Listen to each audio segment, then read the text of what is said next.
you know that scene with Jesus and the lying in the boat, and all his disciples are crowded in this boat, and there's this huge storm that comes and starts rocking the boat, and then one of the disciples comes up to him and says, "Master, don't you realize, like, we're about to die here?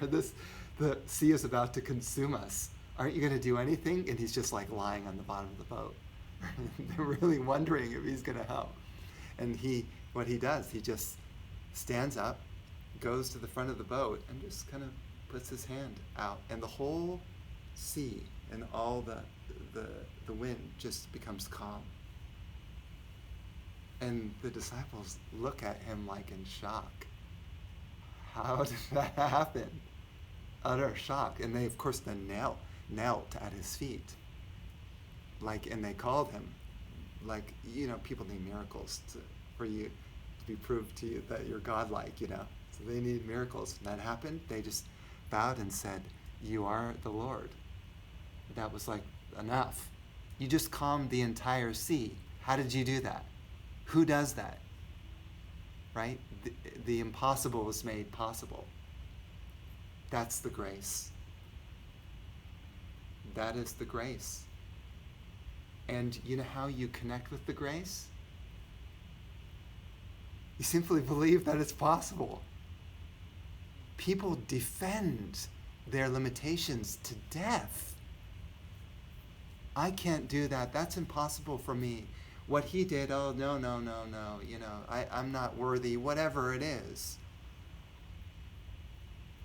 So part of the transformation that comes here is the energy helps to release your limitations of I can't do it, or I'm too lazy, or it's impossible, or whatever it is that you believe puts you somehow in this box that says I'm not worthy of being great. And I'm not saying great and oh, you're so popular and so cool and look at all your superpowers or something. Not like that.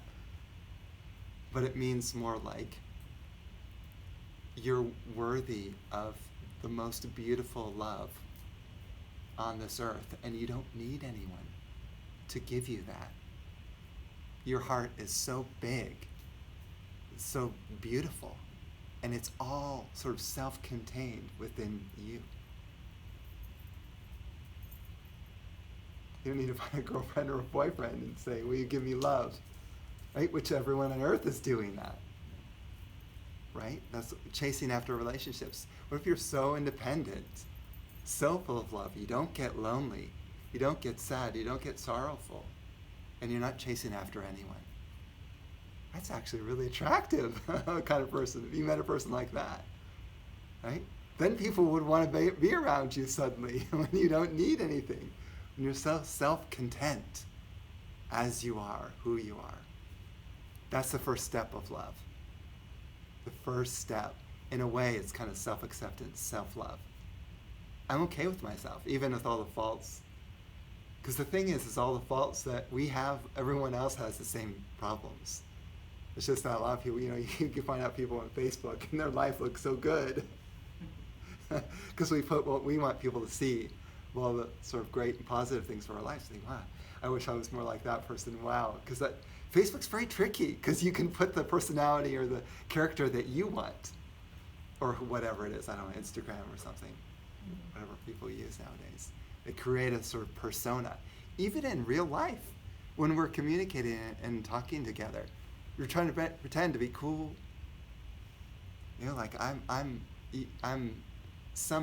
this character that because I'm insecure, because if you find out really how I feel, that I'm even scared to even meet you because I'm so insecure.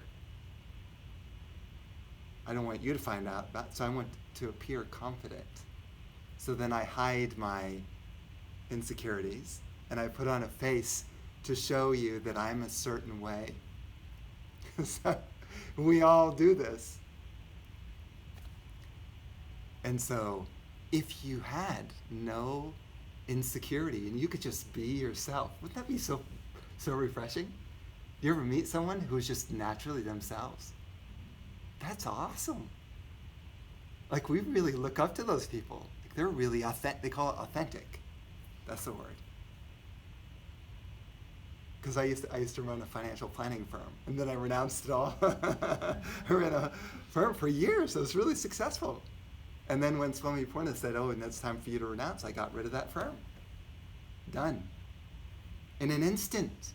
Done. This is more important. Finding out, knocking on this door. That's more important.